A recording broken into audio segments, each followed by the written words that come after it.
Salut à tous, salam alaikum, j'espère que vous allez bien. Nouvelle vidéo aujourd'hui, on va parler du Ramadan, entraînement, nutrition, santé. On va parler de tout, on va essayer de répondre à toutes vos questions.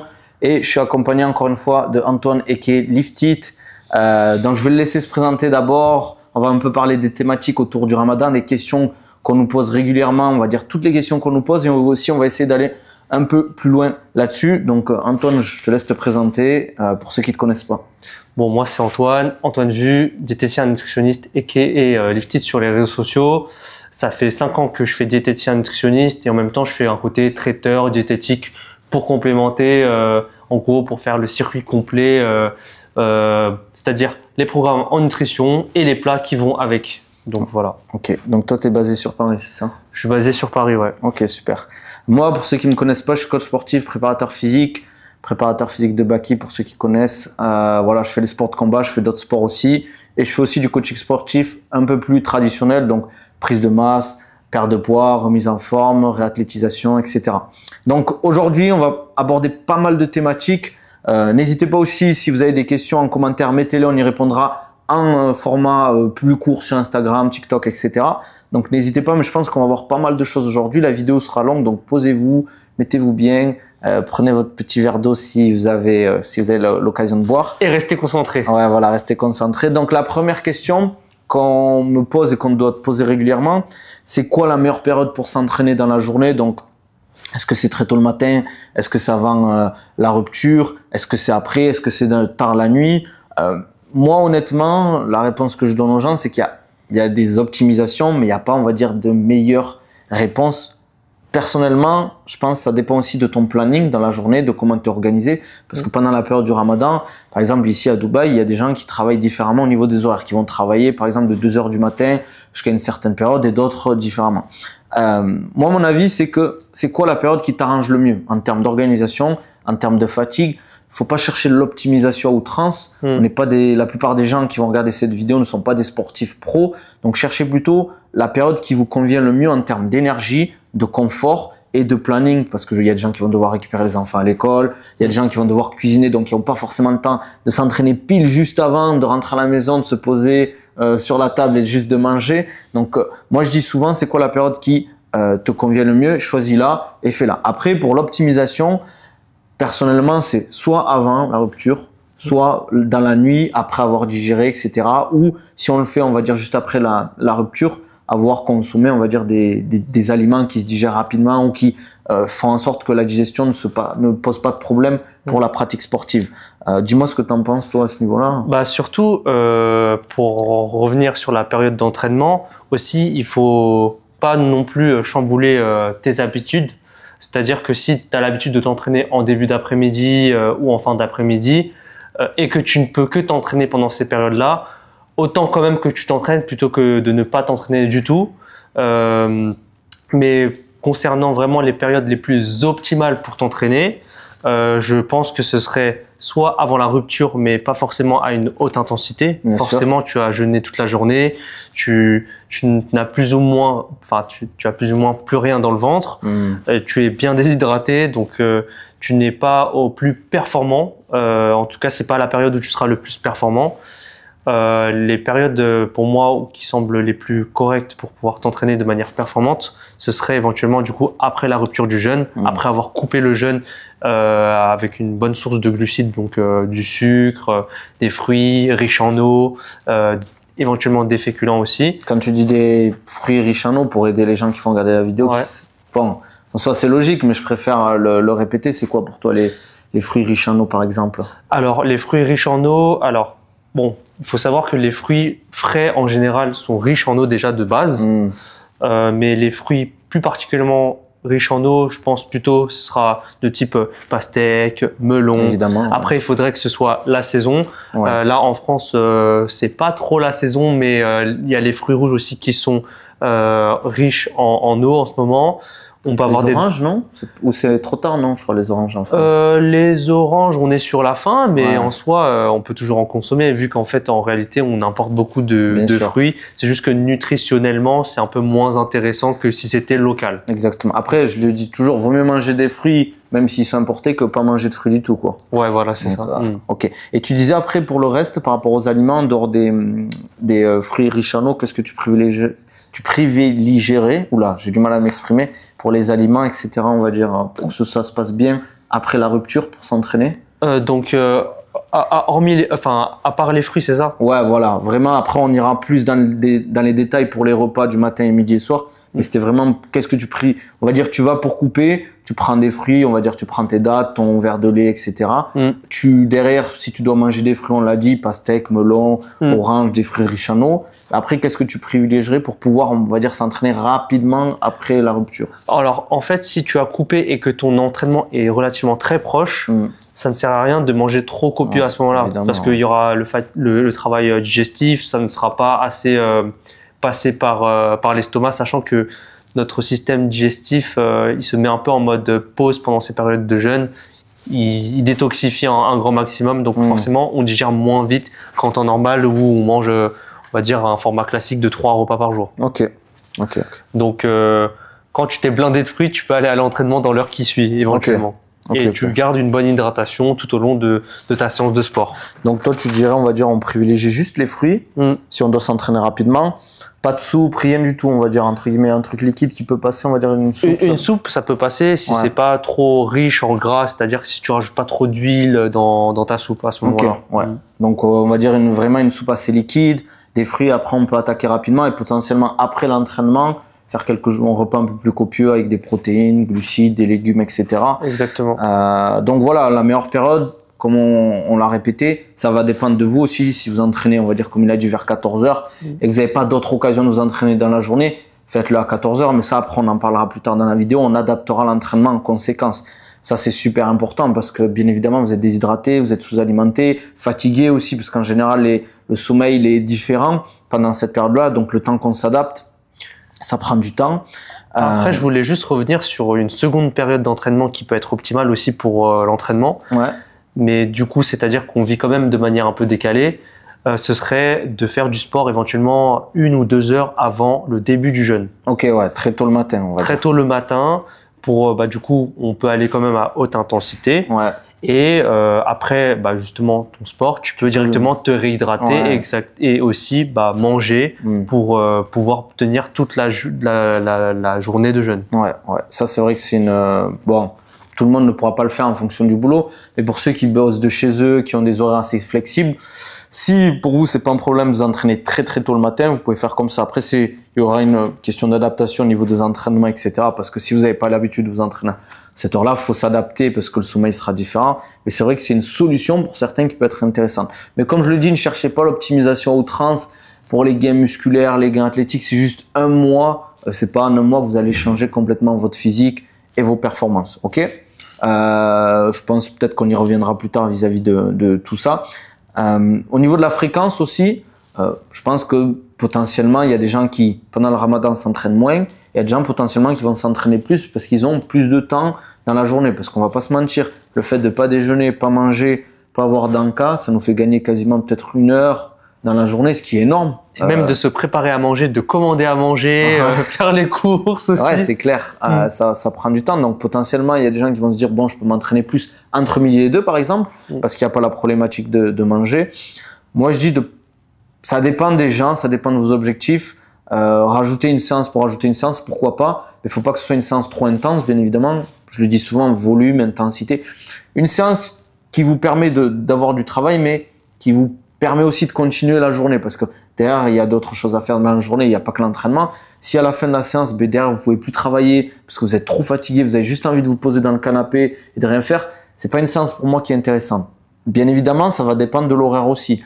Si vous entraînez juste avant la rupture du jeûne et que derrière vous rentrez, vous n'avez rien à faire, tant mieux pour vous, mais tout le monde ne peut pas se le permettre. Donc, faites attention en fait à rajouter des séances. Est-ce que c'est bénéfique pour vous? Si vous entraînez que 2 fois par semaine, je pense que c'est bénéfique parce que 2 entraînements par semaine, c'est léger. Mais si vous entraînez déjà 4, 5 fois par semaine, est-ce que c'est bénéfique de rajouter une séance? Potentiellement, si on veut perdre du poids, pourquoi pas? Mais il faut que ce soit une séance potentiellement intensité modérée ou légère, du cardio, un peu d'entraînement en musculation. Si vous faites des sports à part entière, je sais pas, sport de combat, football, pourquoi pas une petite séance à basse intensité, vous faites des drills, des répétitions de gestes techniques, pourquoi pas? Mais pas un truc qui vous fatigue énormément. Si vous devez faire par exemple dans les sports de combat des sparring, que ce soit basse ou haute intensité, je sais pas si c'est la bonne idée honnêtement. Là, on devra du coup aller sur de l'optimisation si justement tu fais des phases de sparring. Exactement. C'est pour ça que là, il va falloir trouver le bon timing pour s'entraîner, il va falloir être carré sur tout le reste, le sommeil, la nutrition et l'entraînement.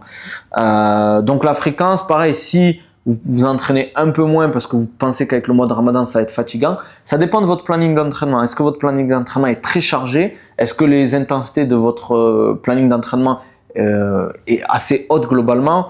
Ça va dépendre aussi de ça. Il faudra en parler à vos coachs. Si vous avez des coachs, etc., en termes de préparation physique aussi, je pense qu'il faut adapter pendant le Ramadan. On peut pas faire les mêmes séances, tu me diras ce que tu en penses aussi, les mêmes intensités, les mêmes temps.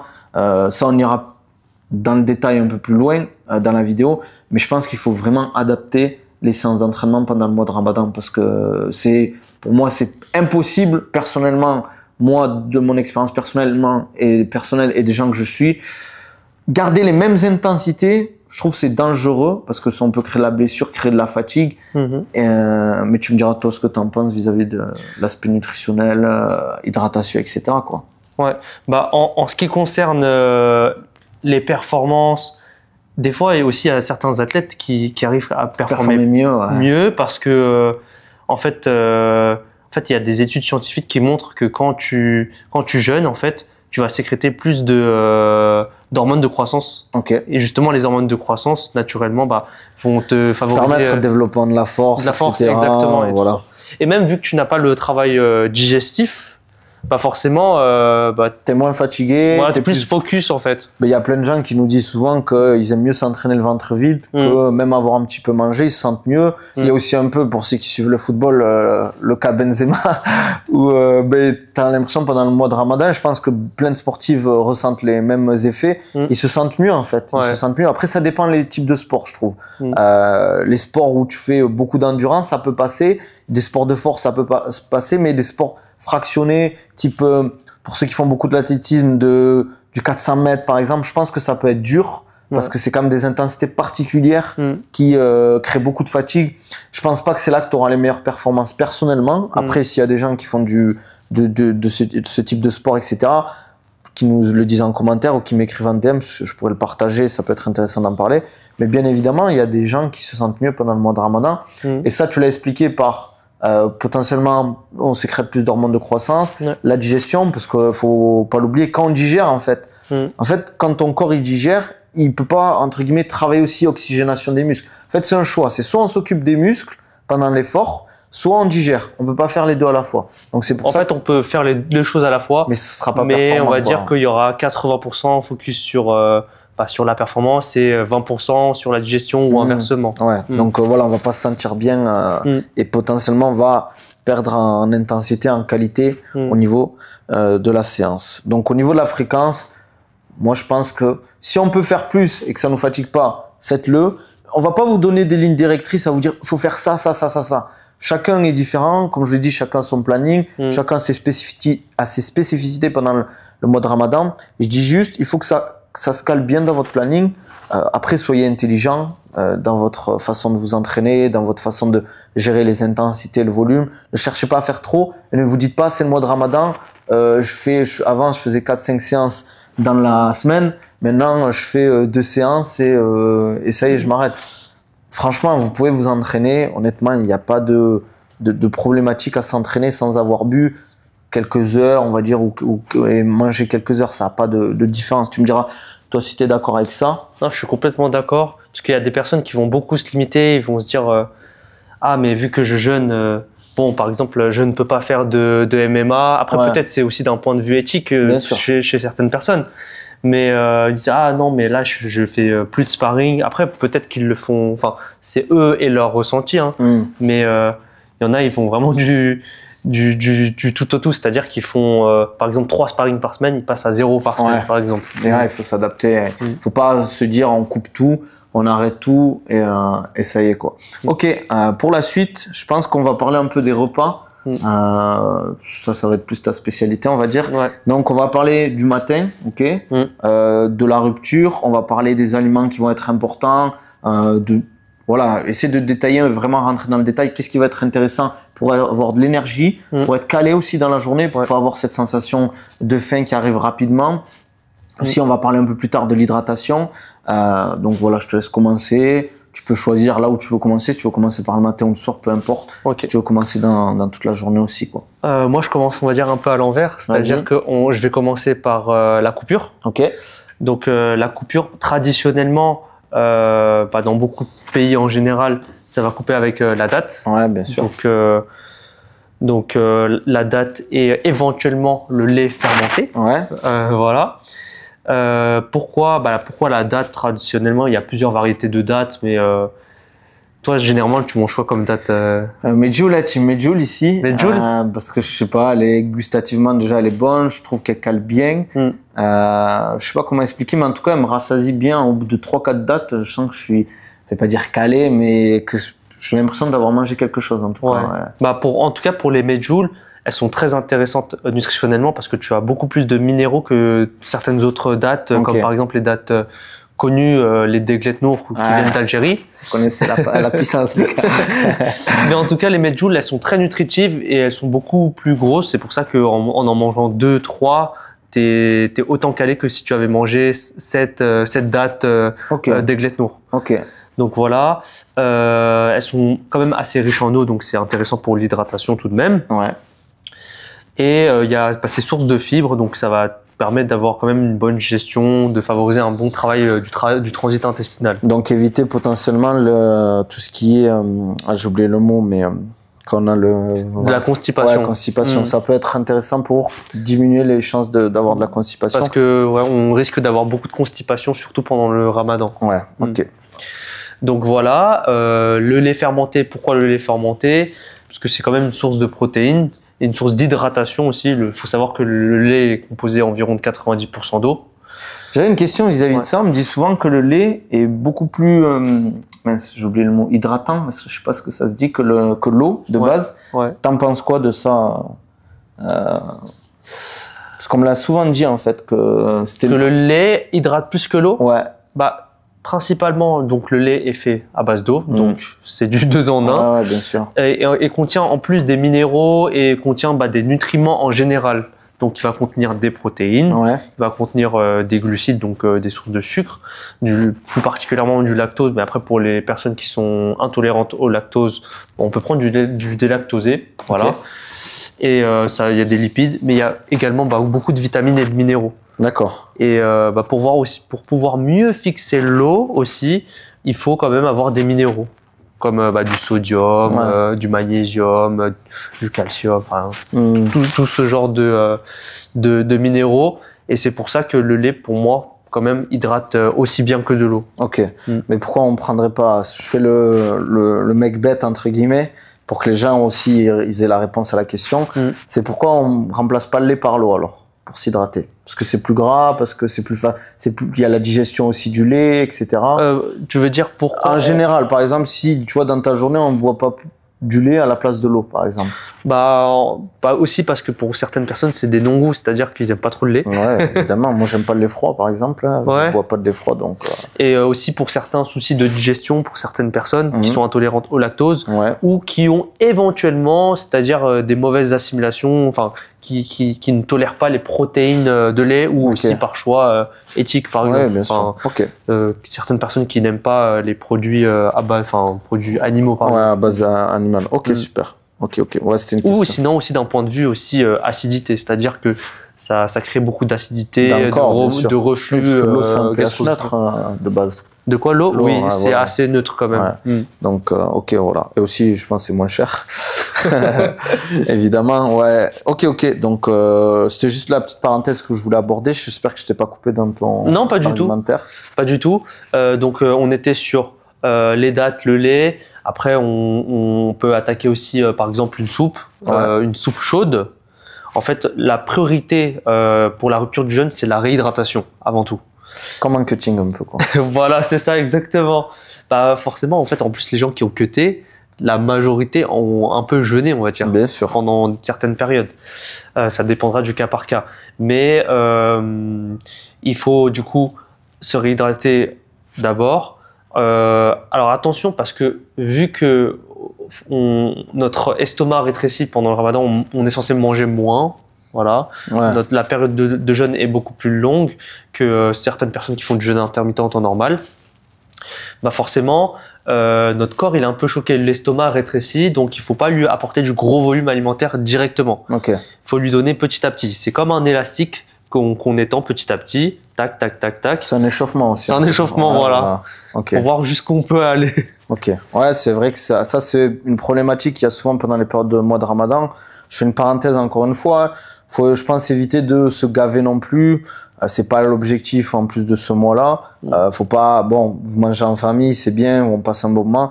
Mais des fois, il faut faire attention à pas trop exagérer, se gaver parce on s'est coupé de la journée et on veut manger rapidement. Plus souvent, les gens, ils mangent très vite. J'ai remarqué pendant le mois de Ramadan et ils mangent beaucoup. Donc, faites attention à ça. Partagez, au pire, si vous avez beaucoup à manger, invitez des gens, c'est l'objectif. Voilà, partagez à vos voisins, etc. Mais ne cherchez pas, on va dire, à manger trop parce que, surtout si vous avez des objectifs physiques, vous voulez tout manger trop, si vous voulez perdre du poids, ça va être compliqué. Même si vous voulez prendre en masse musculaire, si vous mangez trop, l'objectif, c'est pas de faire une prise de gras, c'est de faire une prise de masse, voilà, propre, etc. On va prendre en masse musculaire progressivement. Après, pendant le mois de Ramadan, je cherchais pas l'optimisation à outrance, c'est pas l'objectif non plus. Mais comme disait Antoine, je vais te laisser après continuer. Faites attention aux quantités qu'on mange. Ça va pas vous aider en plus. Vous allez vous sentir mal, vous allez avoir du mal à dormir. Votre estomac, il va trop travailler dans une certaine période. Il va pas comprendre quelle heure il est à chaque fois. Enfin, au bout d'un moment, il va comprendre, mais bon, c'est pas l'objectif. Donc, je pense qu'il faut entre guillemets y aller tranquille, mollo quoi. Manger normalement en fait, tu vois. C'est ça. Faut pas se gaver sur une certaine période. On a 30 minutes pour manger, on mange 4 ou 5 plats alors que d'habitude on n'en mange que 2 quoi. Ouais. Bah sachant que là du coup, on va dire que ce que j'ai donné comme premier conseil pour manger, c'est comme si c'était un apéro. C'est-à-dire classiquement donc tes dattes, le lait ou l'eau, du coup, ta soupe, tu attends un peu, tu fais une pause prière. Après, plus tard, quelques minutes après, tu peux commencer à manger, on va dire, le plat de résistance. Donc, ce qu'il faut manger, ce qui est conseillé de manger, ça va être plutôt une source de protéines, donc animale ou végétale, bien donc sûr. de type viande, poisson, œuf, mais également ça peut être du tofu. Après, je suis pas trop. Ouais, non, mais c'est bien que tu donnes des idées parce qu'il y a des gens à qui ça va plaire. Donc, n'hésite pas à proposer des idées, toi qui t'intéressent. Si ça peut, je pense qu'il y a des gens, bon, les gars, allez le follow aussi sur Insta parce qu'il propose des recettes, pas mal de recettes pendant le mois de Ramadan. Il a déjà commencé. Donc, c'est Lift It, donc Lift comme pousser en anglais, tiré du bas, EAT. Il y a 2 tirés du bas, mais voilà. Vous trouvez maintenant sur Insta, c'est une star. Mais voilà, pour avoir des idées de recettes qui peuvent être intéressantes. N'hésitez pas à aller le follow, mais voilà, n'hésite pas aussi à continuer à proposer des aliments qui peuvent être intéressants pendant cette période pour manger. Donc voilà, je te laisse continuer. Donc pour continuer, après, avec la protéine, ce sera accompagné d'une source de féculents, donc produits céréaliers ou légumineuses, pommes de terre, patates douces, bananes plantain, mais pas trop frit à l'huile. Ouais, évidemment, les gars, doucement. Des pâtes, du riz, vous pouvez totalement varier. Et vous accompagnez ça également d'un bon volume de légumes, que ce soit cru ou cuit. Voilà. Il faut quand même avoir une bonne source de fibres pour éviter les problèmes comme la constipation. Ouais. Sachant que les légumes sont aussi riches en eau, donc ça permet aussi de rester hydraté. Ouais, parce qu'on a tendance, on va dire, je connais les énergumènes, à vite prendre les trucs vraiment intéressants, les briques, les trucs comme ça, et délaisser un peu les légumes parce que on s'est coupé toute la journée, on a un peu de frustration, on a envie de vraiment attaquer les trucs qui nous donnent envie. Et c'est vrai qu'en général, les trucs qui nous donnent envie, c'est les trucs un peu plus gras, les frits, voilà, etc. Donc faites attention avec ça. N'hésitez pas, voilà, comme il a dit, à essayer de vraiment intégrer des légumes, parce que ça va vous réhydrater, comme il a dit Antoine, et surtout ça vous permettra d'avoir une bonne gestion, parce que ça va vous aider à digérer, et à éviter la constipation qui arrive régulièrement. Il y a beaucoup de gens qui sont constipés pendant le mois de Ramadan. Rappelez-vous, hydratation, il y a l'eau bien évidemment, mais aussi dans votre façon de manger que ça va jouer. Donc après, pour enchaîner, on va dire, pour les gourmands, bah justement, on peut enchaîner peut-être éventuellement avec une petite pâtisserie, de préférence faite maison. Ça dépendra bien sûr des objectifs de chacun, hein. Si par exemple le but est de sécher, bah du coup on se limitera un peu, voire au pire on s'en passera.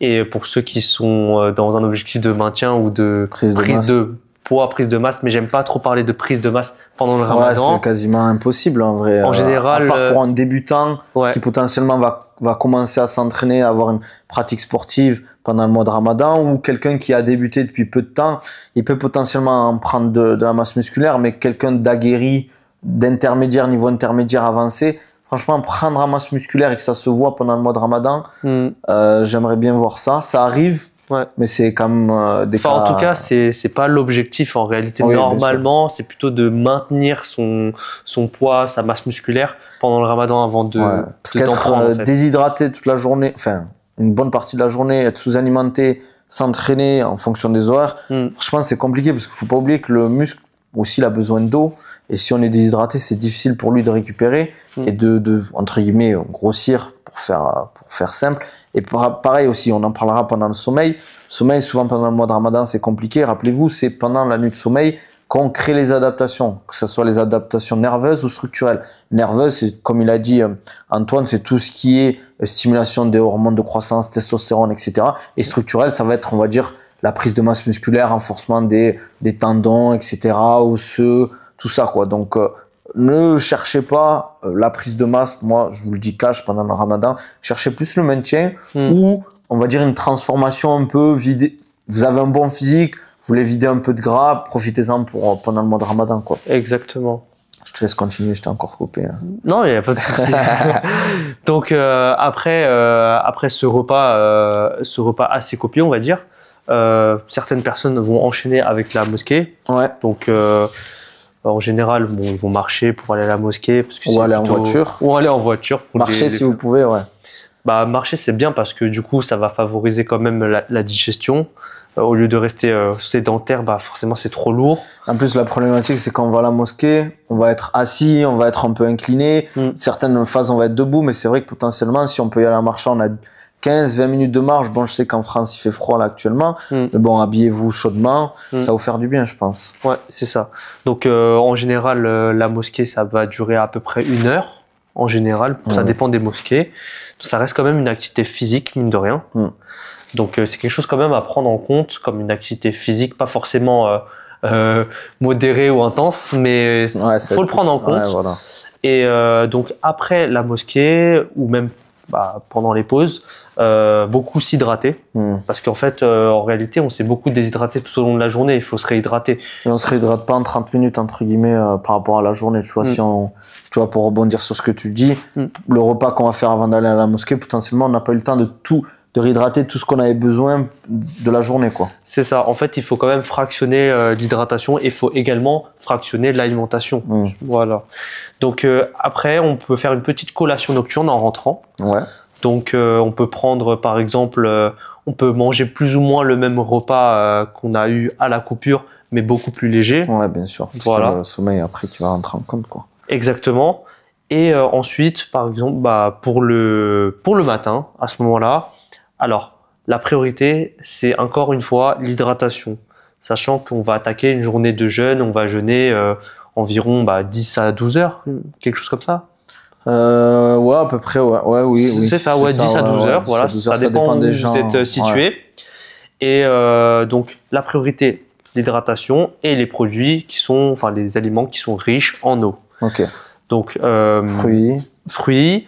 Là, à ce moment-là, par contre, ça va être super intéressant de consommer, par exemple, des produits laitiers. Ok. Pourquoi les produits laitiers? Parce que les protéines contenues dans ces produits laitiers sont des protéines à assimilation lente. Okay. C'est-à-dire qu'elles vont être digérées progressivement pendant plusieurs heures, pendant 6 à 8 heures. Donc, en fait, on ne catabolise pas musculairement parce que ça se fixe petit à petit, justement. Okay. Donc, quand tu dis ça, je parle de produits laitiers, mais je fais encore le bête pour que les gens y comprennent. Mais par exemple, par rapport à de la viande ou des œufs, est-ce que c'est la même chose ou c'est quand même plus intéressant des produits laitiers par rapport au fait qu'on soit en période de jeûne? Alors, les protéines des produits laitiers... C'est les mêmes que, tu veux dire, tout ce qui est viande ou pas? En termes d'assimilation, de temps d'assimilation, c'est beaucoup plus lent que la viande. Par exemple, une viande qui est plutôt maigre, on est à peu près sur une assimilation d'environ 2 heures. Alors que les produits laitiers, c'est presque 6 à 8 heures. Donc ça reste super intéressant. Ça reste intéressant, surtout quand tu vas débuter le jeûne à ce moment-là. Donc ça serait tout ce qui est skyr, fromage blanc, yaourt grec, le lait en question. Évidemment. Voilà. Le fromage, bon après le fromage c'est un peu plus gras, ça dépendra des objectifs de chacun aussi. Mais donc moi je vais plutôt prioriser les laitages surtout parce que les laitages sont beaucoup plus riches en eau. Ok, super. Donc ça serait le matin laitage, de l'eau, des fruits potentiellement. Des fruits et également un peu de produits céréaliers. Par exemple des flocons d'avoine, du muesli. Ça peut être aussi bien, tu peux aussi éventuellement te préparer des préparations de type pancakes. D'ailleurs ça va sortir les petites préparations. On remettra aussi les recettes qu'on a fait ensemble là aussi, je pense que ça peut être intéressant. Après que tu les as refaites. Mais il a fait pas mal de recettes, Antoine, on en a fait quelques-unes ensemble qui peuvent être intéressantes pour le matin. Parce que souvent c'est un peu une problématique aussi le matin, j'ai l'impression que le soir, les gens ils mangent plein de plats différents, mais le matin la problématique c'est un peu créer, pas forcément de manger la même chose pour que les gens ils se lèvent le matin. Et souvent les gens se lèvent pas le matin parce qu'ils ont pas trop envie de déjeuner. Tu vois, ça aussi, qu'est-ce que tu préconiserais vis-à-vis de ça? Ça justement, en fait, les gens aussi, ils veulent pas forcément prendre le sucre, du coup, ils veulent pas forcément le prendre. Pourquoi? Parce qu'ils ont trop mangé à la coupure. Ils ont mangé trop copieux et du coup, leur système digestif il est encore en train de travailler. Est-ce que tu conseilles aussi potentiellement de se lever un peu plus tôt? Parce que les gens, des fois, ils se lèvent potentiellement 20 minutes avant de couper. Donc, ils doivent vite manger. Ça leur fait un peu cet effet de pas se sentir bien. Et surtout qu'après, potentiellement, il y a des gens qui vont retourner dormir. Toi, voilà, qu'est-ce que tu conseillerais vis-à-vis de ça? De se lever potentiellement peut-être un peu plus tôt pour prendre le temps de se lever un peu, prendre le temps de manger, parce que ça aussi, ça va jouer sur la digestion, le fait de se rendormir. Si vous mangez en 10 minutes un truc qui doit se manger en 30 minutes, c'est sûr que quand vous allez vous mettre au lit, ça va être beaucoup plus compliqué pour s'endormir. Ouais, c'est sûr. En fait, moi, déjà, je préconise de quand même préparer en avance ton petit déjeuner, du coup. De le préparer, peut-être le soir même. Pour qu'il soit frais le matin. Pour qu'il soit frais et que tu n'aies pas à te précipiter à préparer ce petit déjeuner et que tu te dises ah mince, j'ai plus le temps de le préparer, je laisse tomber. Et puis on est fatigué le matin potentiellement, on n'a pas forcément envie de se casser la tête à passer 10 minutes à faire le petit-déj, on a envie de se lever, de manger tranquillement, de boire et après d'aller prier, se rendormir pour ceux qui se rendorment. Mais donc se lever peut-être un peu plus tôt ou de préparer en avance la veille le repas, ça c'est vrai que c'est une très bonne idée. Mais c'est vrai que se lever quand même relativement plus tôt, parce qu'en général quand on se lève on n'a pas forcément faim directement. Il faut quand même stimuler un peu le corps, on va dire. Et par contre, ce que je conseille quand même, c'est de le prendre le plus tardivement possible, avant le début du jeûne quand même. C'est-à-dire prendre son petit déjeuner 20 minutes avant. Le temps de manger, ça fait à peu près 20 minutes si on prend son temps. Et après, on va dire on prie, on retourne dormir, ou pour ceux qui dorment pas, qui continuent leur journée. Je pense qu'on a fait le point sur les repas là, ou tu voulais rajouter quelque chose? Non, très bien. Juste peut-être éventuellement une boisson d'effort pour les sportifs. Rajouter une boisson... pour ceux qui s'entraînent, on va dire soit avant, soit après. Pour ceux qui s'entraînent du coup après la coupure à ce moment-là. Donc pas avant alors. Par exemple, ceux que tu peux pas boire. Non, je voulais dire le matin très tôt. Tu avais préconisé que certains pouvaient s'entraîner très très tôt le matin. Avant de... mince, j'ai oublié le mot. Mais on va dire par exemple à 4 heures du matin, la personne, est-ce qu'elle prend cette boisson de l'effort ou pas besoin? Elle peut prendre selon l'objectif, mais aussi selon l'intensité de la séance, évidemment. Si la séance est relativement intense, elle est plutôt préconisée, cette boisson de l'effort. Ouais. Et si c'est vraiment léger, lent, plus slow, on va dire, on va privilégier entre guillemets quoi. Voilà, c'est ça. Ok, super. Là, je pense qu'on va partir sur l'aspect entraînement. Quel type d'entraînement faire pendant le mois de Ramadan? Ouais. Parce qu'on a fait un gros aspect nutritionnel. On reviendra après avec les compléments, tout ça, etc. Donc, la question, on va dire à 1000 euros. Comment s'entraîner pendant le mois de Ramadan? Quel type d'entraînement faire? Ça dépend des objectifs, évidemment. Ça dépend de votre niveau. Est-ce qu'il faut faire de la force? Est-ce qu'il faut privilégier l'hypertrophie? Moi, je dis juste, au niveau des intensités, faut pas être dans le volume. Ça veut dire, qu'est-ce que je dis dans le volume? Je vous donne un exemple. Vous avez une séance jambes classique à faire en hypertrophie ou même pour de la perte de poids. Faites pas des intensités entre, pour moi, 10, 15 répétitions. En fait, ces intensités-là, elles vont tellement vous fatiguer, vous allez vous sentir mal. Parce que c'est des intensités, on crée beaucoup de stress métabolique, on va pas se sentir bien, surtout si c'est des séances jambes, on va dire, relativement intenses.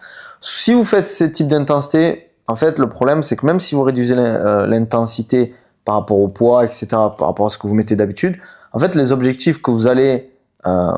si vous faites ce type de séance, l'objectif, c'est de créer un vrai stress métabolique. Si vous réduisez trop l'intensité, il n'y a plus de stress métabolique. Donc, je ne vais pas dire que vous faites, vous brassez de l'air, mais un peu. Donc, moi, ce que je vous conseille, c'est soit vous switchez vers potentiellement de la force hypertrophie entre 5, 6, 7, 8 reps, par exemple, ou soit un peu plus de l'endurance, partir plus sur du 20 reps en ayant une intensité relativement faible. D'ailleurs, quand vous faites tout ce qui travaille d'endurance, 20 reps et plus, c'est compliqué de mettre des grosses intensités. Et surtout, adaptez vos séances, que ce soit au niveau de la récupération, c'est-à-dire la récupération entre les séries. Si vous sentez un peu fatigué, ça coûte rien de rajouter 1 minute 30 de récupération. Réduisez potentiellement le volume aussi des entraînements, c'est-à-dire que si vous avez beaucoup de séries dans vos entraînements, beaucoup d'exercices, soit faites sauter un exercice, soit faites sauter une série par exercice et adaptez en fait votre séance. Vous sentez que vous êtes vraiment fatigué dans la séance, que par rapport à la veille où ça s'est bien passé, là vous êtes vraiment KO. Ok, vous réduisez un peu l'intensité, vous réduisez le volume, vous adaptez. Si ça passe pas, arrêtez, allez faire soit un petit peu de cardio basse intensité. Si vraiment vous ne vous sentez pas bien, faut s'arrêter, faut pas forcer pour forcer. Mais moi je suis pas fan de faire des entraînements volume, surtout pour les jambes. Je grossis encore le truc pour que vous compreniez. Comme je vous ai dit, entre 10, 12, allez, 13, 14 répétitions, même 9 répétitions, ça peut commencer, surtout sur les séances jambes. Je pense que ça va créer beaucoup trop de fatigue. Si vraiment vous faites, je parle des vraies séances, les gars. Je parle pas de ceux qui sont là en mode tranquille. Pour ceux qui vraiment mettent de l'intensité, qui font des séances carrées, qui créent de la vraie fatigue, entre guillemets. Et surtout, comme l'a dit Antoine, on est déshydraté. Potentiellement, on est sous-alimenté. Et même si vous entraînez, on va dire, après la rupture, faut pas oublier qu'il y a eu toute la journée avant, en fait, qui crée de la fatigue. Même si vous entraînez, on va dire, après la coupure, vous êtes quand même fatigué et vous payez, entre guillemets, le fait de pas vous être hydraté complètement. Parce que rappelez-vous, vous n'êtes pas complètement hydraté par rapport à ce que vous êtes déshydraté dans la journée. C'est pas en 1 heure que vous récupérez la déshydratation qui s'est passée potentiellement en 10 heures. Donc voilà, plutôt ce type de séance. Pour ceux qui font de la préparation physique, pareil, adaptez. Faites attention à tout ce qui est au travail de conditioning. Ça peut être compliqué.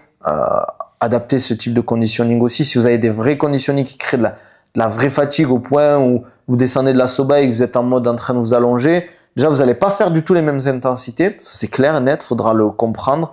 Ça, si vous faites de meilleures perfs sur ce type de, d'entraînement, je parle à très haute intensité, fractionné, c'est que potentiellement quand vous n'êtes pas, on va dire, sous jeûne, c'est que vous êtes un peu tranquille, quoi. Ça peut arriver, mais je pense que c'est quasiment impossible de battre ses perfs à ce niveau-là.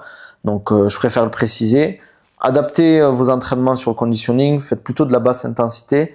C'est très bien la basse intensité, de la zone 2, par exemple. Pour ceux qui savent pas ce que c'est la zone 2, c'est vraiment une zone à basse intensité qui crée des adaptations qui vous permettront de mieux récupérer, ça veut dire dans la vie de tous les jours, entre vos entraînements et entre vos séries de travail ou entre vos sparring. Donc c'est très intéressant. Je ferai une vidéo plus détaillée sur la zone 2 avec des types d'entraînement.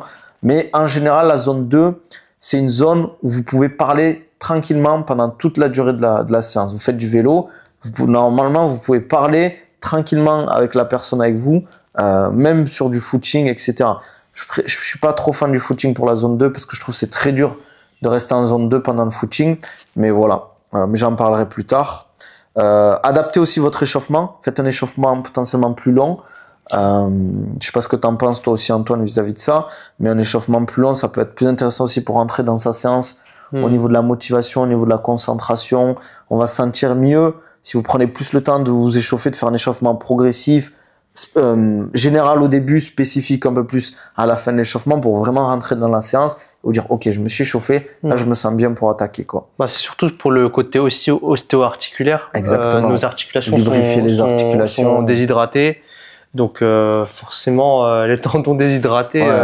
Évitez le travail pliométrique aussi, donc tout ce qui est impact, tout ce qui est saut, je vous déconseille ou si vous en faites, faites-en très peu et pas des trucs à haute intensité si vous en faites rarement. Si vous êtes quelqu'un qui fait beaucoup de pliométrie, qui a l'habitude, il n'y a pas de souci. Mais adaptez, faites attention parce que c'est comme ça qu'on peut créer des blessures. Ne testez pas des programmations un peu loufoques ou jamais vu quoi en fait. Ouais, des exos que vous maîtrisez pas forcément, qui sont assez techniques.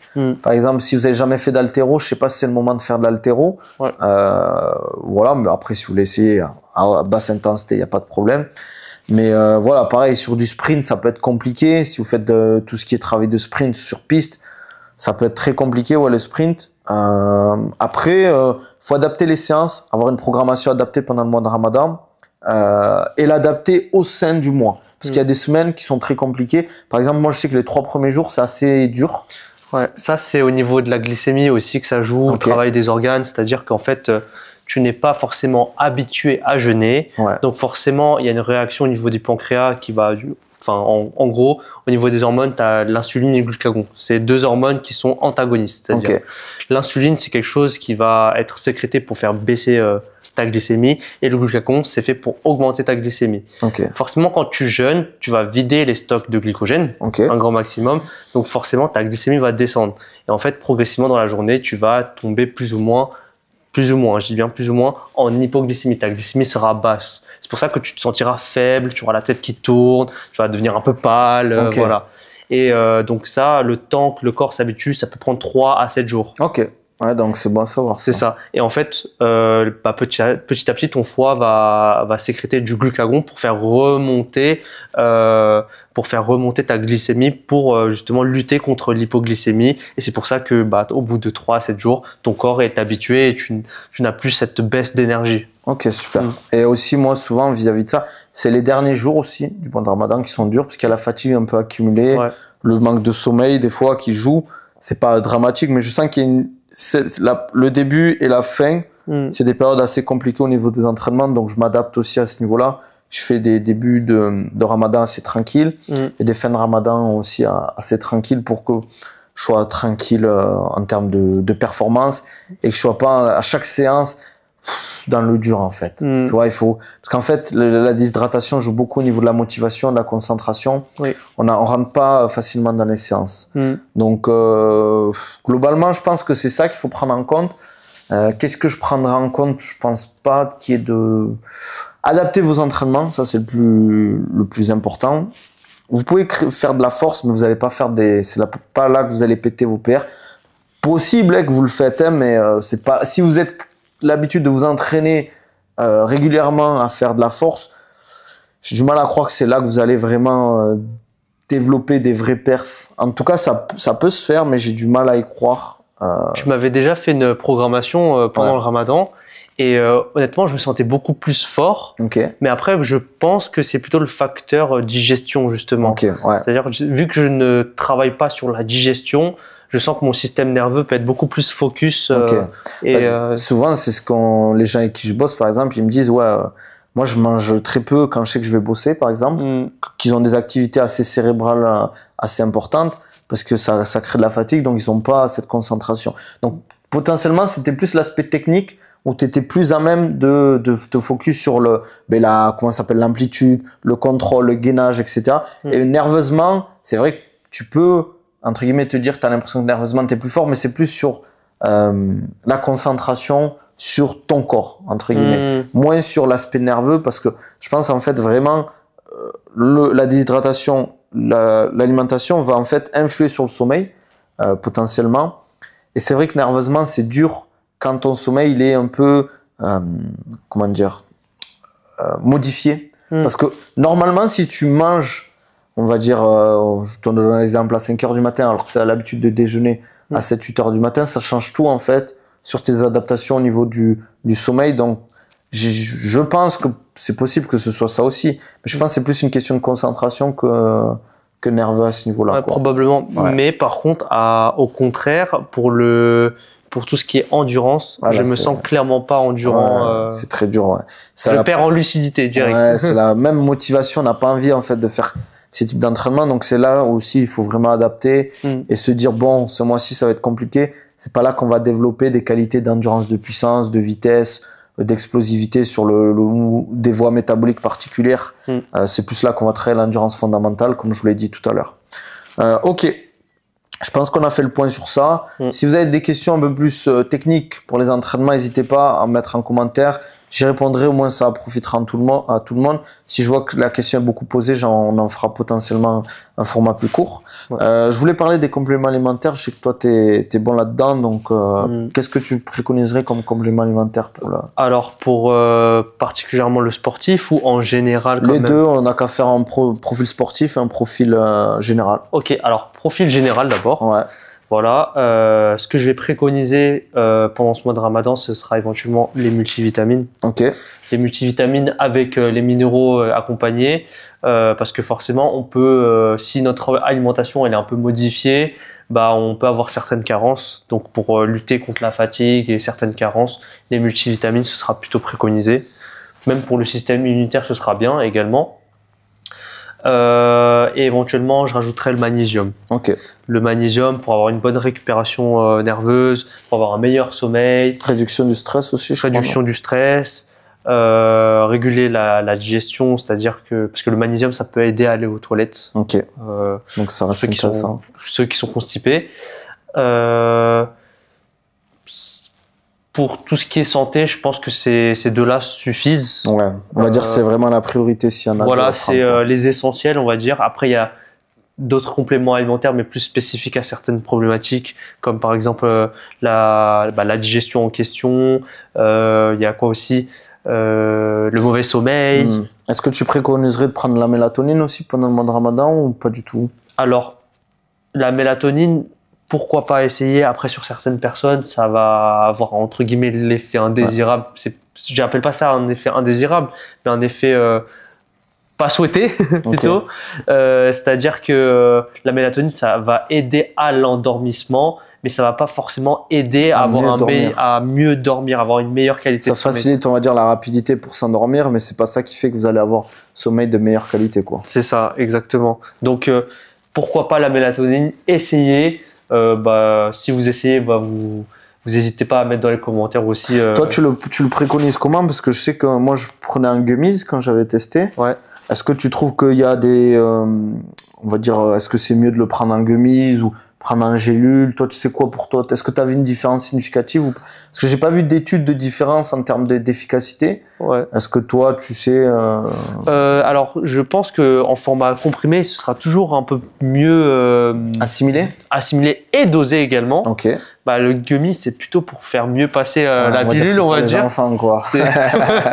Et en plus, ça va, c'est goûtu, tout ça. Ouais. Ça rajoute un peu de calories, mais bon, c'est pas quelque chose qui va nous faire grossir en soi. Ouais. Mais je pense que en gélule, c'est un peu mieux, ou même sous format de spray, par exemple. Ok. Que sublingual, c'est-à-dire que tu mets sous la langue et tout, ça laisse diffuser. C'est beaucoup mieux, par exemple, que la gélule. En fait, la gélule, le temps que ça arrive dans l'estomac, que ça soit dissous, tout ça, ça met un peu plus de temps. Par exemple, si on n'a pas le temps, qu'on va au lit, c'est mieux d'avoir le spray que la gélule. Le spray, ça va agir beaucoup plus rapidement. Mais attention aussi si naturellement tu consommes souvent des gélules, des gummies et tout ça, c'est pour ça qu'il faut faire des cures, ça va pas marcher tout de suite ou ça ne marchera pas. C'est l'adaptation toujours. Ok. Donc là on a fait général là. On a fait général. Pour tout ce qui est sportif, alors je vais un peu séparer le sportif d'endurance et le sportif de force. Ouais. Même s'il y a quand même des similitudes. Évidemment. pour les sports d'endurance, je vais préconiser quand même des électrolytes Ok. et des sources de glucides rapides de type maltodextrine, au sirop ou quoi, pour justement pas trop cataboliser et avoir de l'énergie pendant l'effort physique. Donc les électrolytes, on peut prendre des pastilles de style Hydratis. On peut prendre des électrolytes associés avec des BCA aussi pour avoir une meilleure endurance musculaire, pour prévenir aussi des courbatures par exemple. Donc les électrolytes c'est plutôt pas mal. La whey c'est plutôt optionnel. Si vous avez déjà une consommation assez riche en protéines, ce sera pas forcément nécessaire. Ok. Voilà. Éventuellement la créatine, mais la créatine on va dire que c'est plutôt pour les sports de force. Ok. Mais après, il y a certaines études scientifiques qui montrent que la créatine permet aussi d'avoir une meilleure endurance musculaire. Parce qu'en fait aussi, tu me diras si j'ai tort, vas-y. que si tu développes quand même de la force musculaire, tu développes quand même de l'endurance musculaire. Évidemment, parce que plus tu as de force, plus tu t'économises pour chaque foulée sur la phase d'endurance. Après, bien évidemment, pour ceux qui sont spécialistes des sports d'endurance, vous savez bien que c'est sûr qu'on va pas passer 80% de ses entraînements à faire de la force. Mais c'est sûr que faire un peu de force va aider à être beaucoup plus endurant. Et je voulais revenir sur un truc par rapport à ce que tu disais. Faut faire attention aussi quand on parle de sport d'endurance. Qu'est-ce que c'est les sports d'endurance? C'est-à-dire c'est le footing, ça va être le football, ça va être tout ce qui est le fond, tout ce qui est course de fond. Mais le sprint, pour moi, c'est pas un sport d'endurance par exemple. C'est un sport de force, on va dire qui est assez long entre guillemets, entre 9, 10, 12 secondes. Voilà quoi. Mais faites attention à le sprint. Pour moi, c'est plus un sport de force entre guillemets que d'endurance. Donc c'est pas parce qu'on court que c'est de l'endurance. Après, on a des sports quand même aussi un peu hybrides, mais qui auront plus une prédominance à l'endurance ou de la force. Comme le football, c'est un sport hybride, mais avec beaucoup de phases d'endurance. Ça dépend bien évidemment du poste qu'on a, du style aussi si on est plus vraiment un sprinter, les latéraux, ils vont beaucoup sprinter, etc. Si on est un milieu de terrain récupérateur, on va faire beaucoup plus d'endurance potentiellement. Mais il y a du sprint dans ces phases d'endurance, il y a de l'endurance de puissance dans le foot, pareil dans le rugby, dans le handball, le basket. Voilà, ça reste des sports d'endurance, mais avec des notions de force. Parce que, par exemple, au basket, le fait de sauter, on a besoin de développer beaucoup de force. Donc, la créatine peut être très intéressant pour ce type de sport. Après, on a les sports de combat où ça reste hybride. Il y a des phases d'endurance, il y a des phases de force, de puissance. Voilà. Faut se dire que la plupart des sports sont quand même hybrides, je trouve. Ouais. Mais il y a on va dire des sports qui tendent plus vers la force et d'autres qui tendent plus vers l'endurance. Donc voilà, il faudra adapter aussi en fonction de ça, quoi. Et doser aussi en fonction de ça, quoi. Donc créatine plutôt pour les sports, on va dire force et hybride, on dirait plutôt. Force et hybride, et potentiellement, pourquoi pas pour les sports d'endurance. Essayez, si vous sentez une diff, continuez. Si vous voyez pas vraiment de différence. Après, rappelez-vous, c'est pas pendant le Ramadan que il faut se dire, ok, il y a eu des différences à ce niveau-là, parce que c'est une période qui dure pas dans l'année. C'est une période, il y a énormément de changements.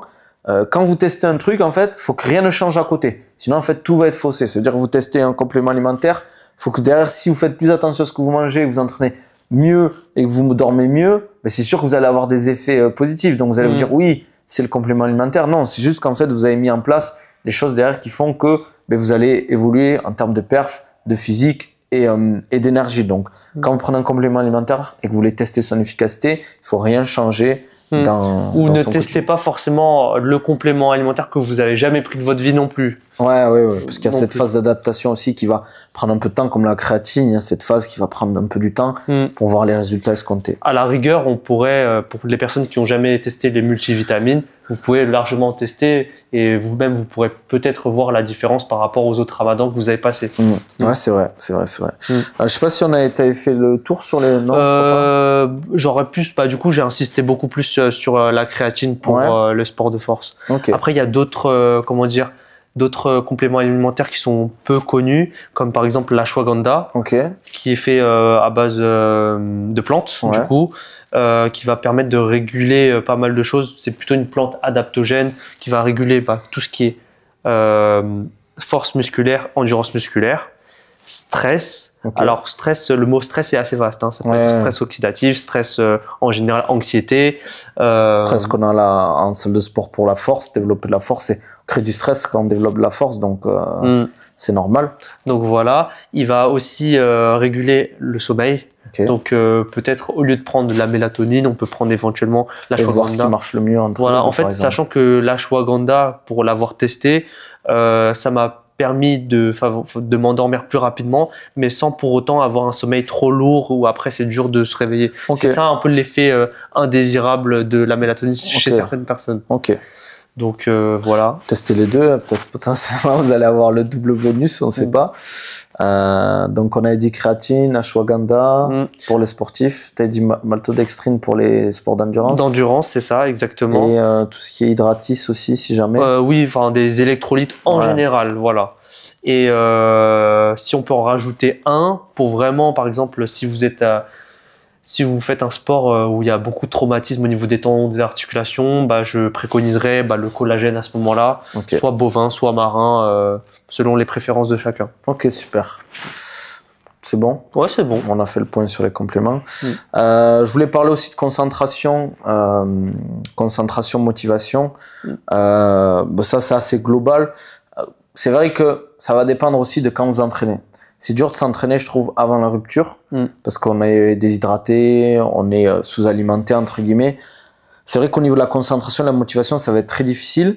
Donc, si vous avez vraiment du mal, il faut peut-être adapter, changer la période où vous entraînez. Si vous sentez que c'est un vrai frein psychologique pour vous, que vous subissez la séance, vous n'êtes pas impliqué, rappelez-vous, pour avoir de vrais résultats dans une séance d'entraînement et dans une programmation, c'est l'implication et l'adhésion au programme. C'est-à-dire, est-ce que vous adhérez au programme, que vous y croyez, que vous avez vraiment envie de vous impliquer? C'est là que vous allez mettre les charges qu'il faut, noter par exemple, essayer d'avoir une bonne amplitude, de mettre l'intention de vitesse sur la phase concentrique, d'être sur votre phase de gainage bien gainée, la respiration, tout ça, vous allez être focus.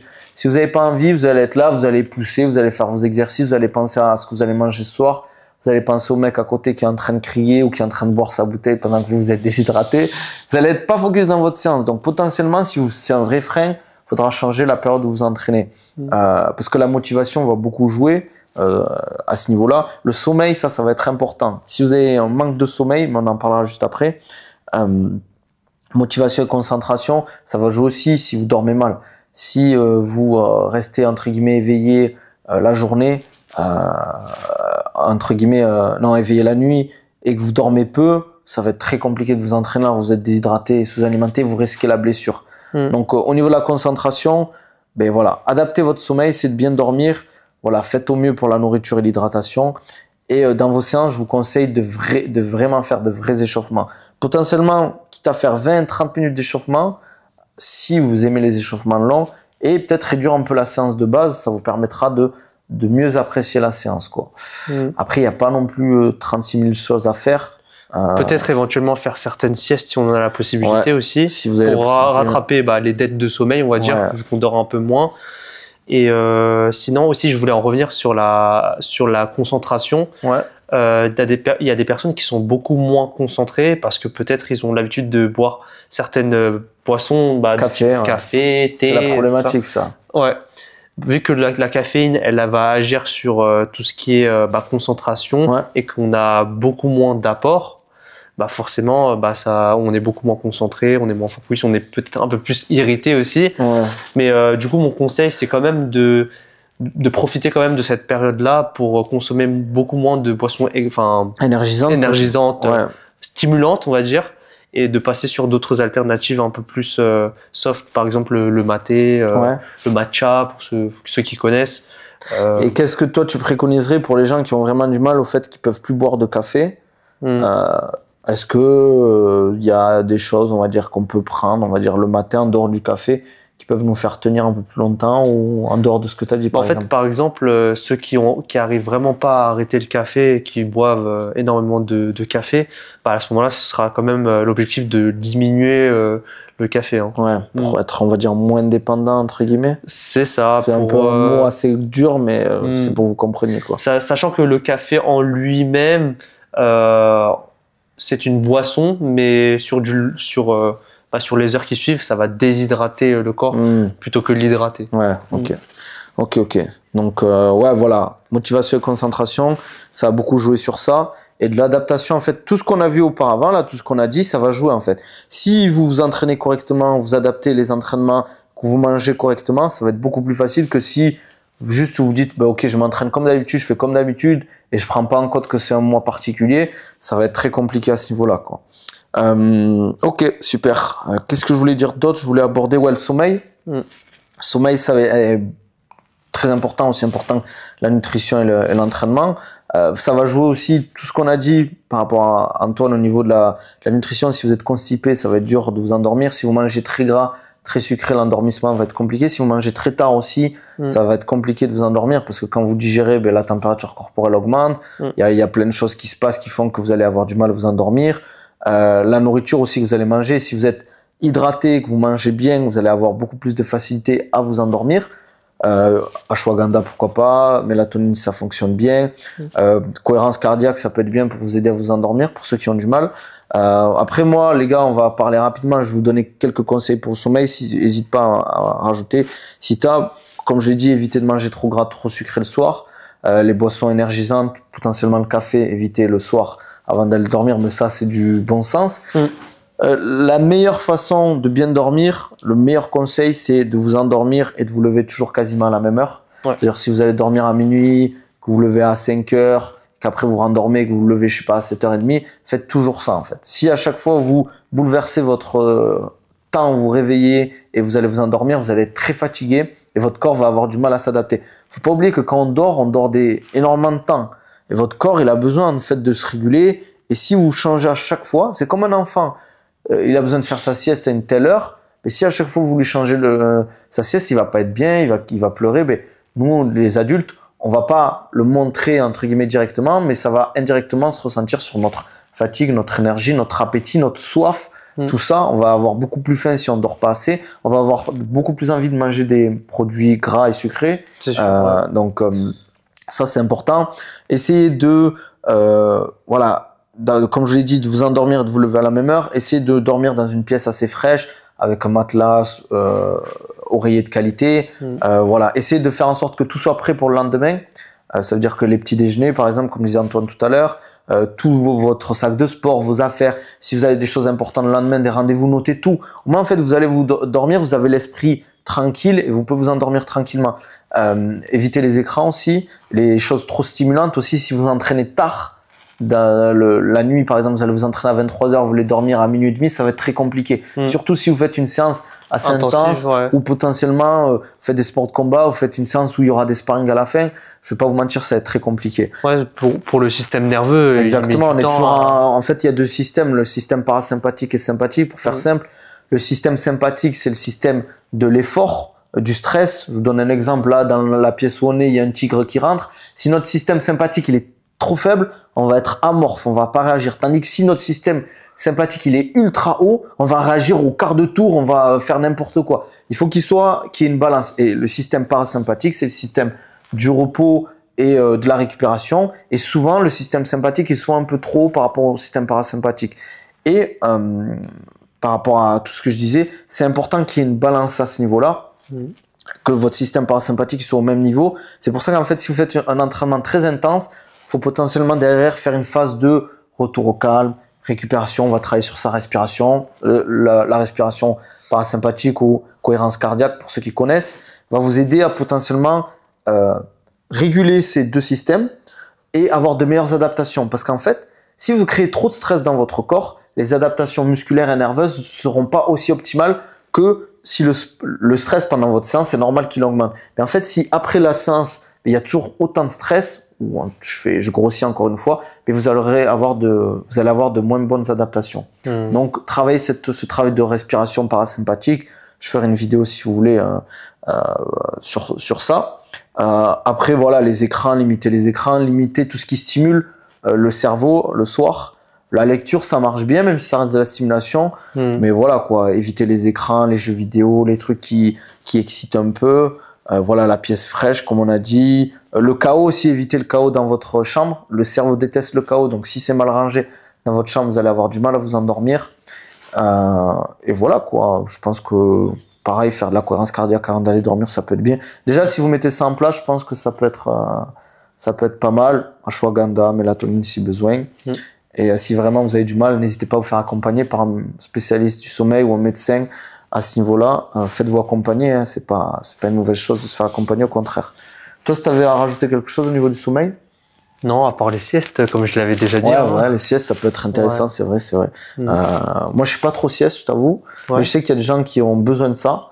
Donc, faut pas hésiter si vous avez besoin des siestes, potentiellement des siestes assez courtes, pas trop longues non plus. Je pense, toi, tu préconises quoi, 20, 30, 40 minutes max? Ou un peu plus? Ça dépend vraiment de chacun, mais disons que 30 minutes, c'est plutôt optimal. Enfin, ça, c'est ce que j'ai entendu. Oui, moi aussi, de ce que même la dernière fois, j'ai fait une sieste. Enfin, c'était une sieste plus on va dire, je me suis allongé et tout. C'est vrai que ça m'a fait du bien. Et ça a duré 20 minutes à peu près. Et ça m'a fait du bien à ce niveau-là, quoi. Donc, je pense, en fait, le fait aussi de trop dormir au niveau de la sieste, ça a complètement chamboulé les cycles de sommeil. Exactement, et même ton activité au niveau de la journée. Rappelez-vous, quand vous sortez, on va dire, d'un cycle de sommeil, votre corps a besoin de pas mal de temps quand il est réveillé pour, c'est comme si là, un jour, vous dormez, je vous demande, dès le réveil, d'être prêt à faire de sauter, sport, tout ça. C'est très compliqué. À l'armée, ils le font parce qu'ils n'ont pas le choix, parce que s'ils sont en mission et qu'il y a une attaque ou qu'ils doivent faire une mission, ils vont devoir être au taquet dès le début. Mais nous, dans la vie de tous les jours, heureusement, on n'a pas besoin de faire la guerre. Mais voilà, il faut prendre le temps par exemple, si vous allez vous entraîner, vous faites une sieste juste avant, prenez le temps au moins d'avoir potentiellement 1h et demie après la sieste pour vraiment être en forme, quoi. Je pense qu'on a fait le point. Je sais pas si tu voulais aborder d'autres trucs. On a vu tout ce qu'il fallait, je pense. Sommeil, alimentation, entraînement, complément alimentaire.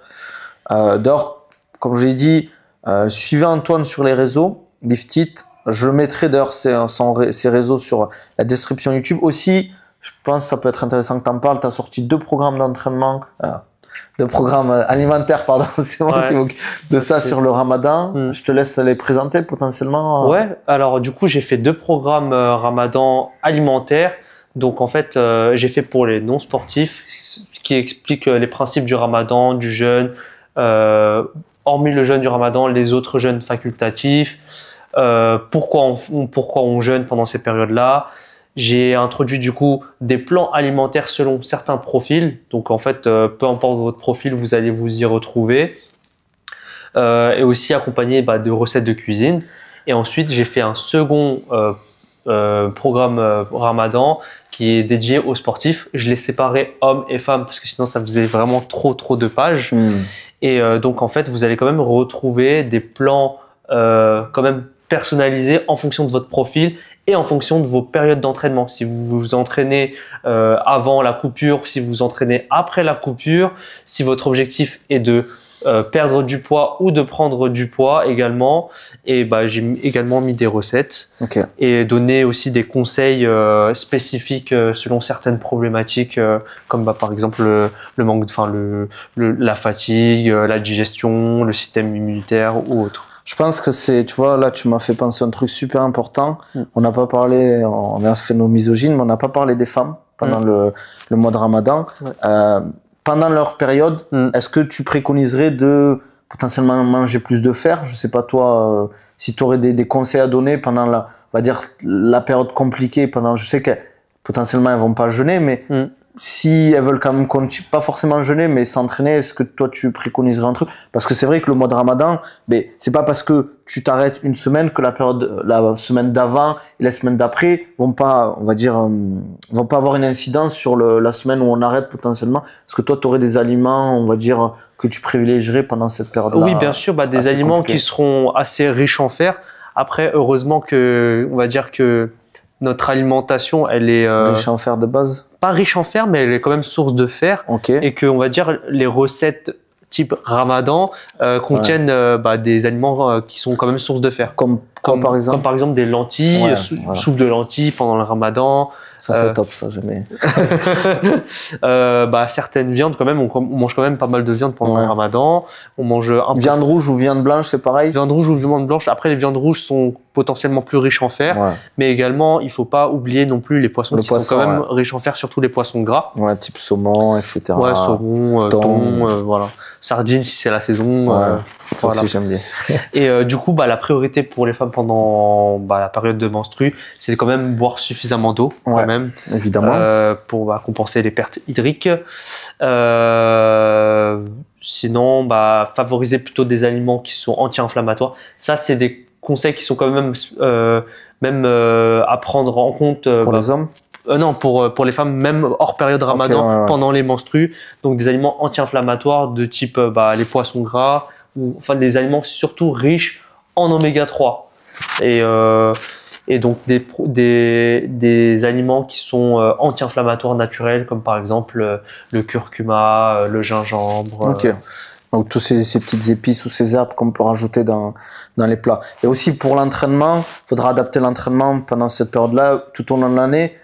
Cette période est assez compliquée pour certaines, donc il faut adapter les intensités, le volume. Il faut pas hésiter à adapter vos séances et à pas chercher à faire la même chose. Pour moi, c'est une hérésie de faire la même chose, s'entraîner de la même manière. Je sais qu'il y en a qui n'ont pas de problématique vis-à-vis de ça, mais indirectement, vous allez potentiellement le ressentir. Si vous travaillez, si vous faites d'autres choses à côté. Donc, essayez d'adapter vos entraînements là-dessus, c'est pas grave.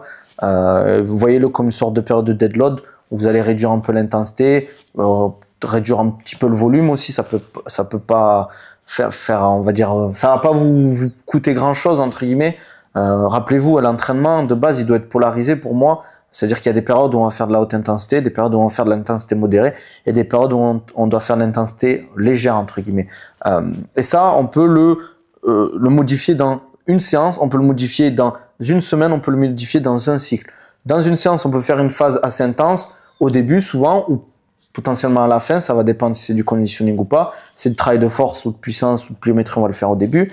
Au milieu de la séance, on va faire du modéré. À la fin, on peut faire du léger. Et ça, on peut le faire dans la semaine aussi. Une séance intense au début, une séance modérée, une séance légère, une séance intense. Et on peut faire ça aussi dans un cycle où, en début de cycle, on va potentiellement faire du léger, peut-être au milieu du modéré, peut-être à la fin de l'intense. On peut faire l'inverse aussi ou mixer. Donc, voilà, c'était pour revenir là-dessus.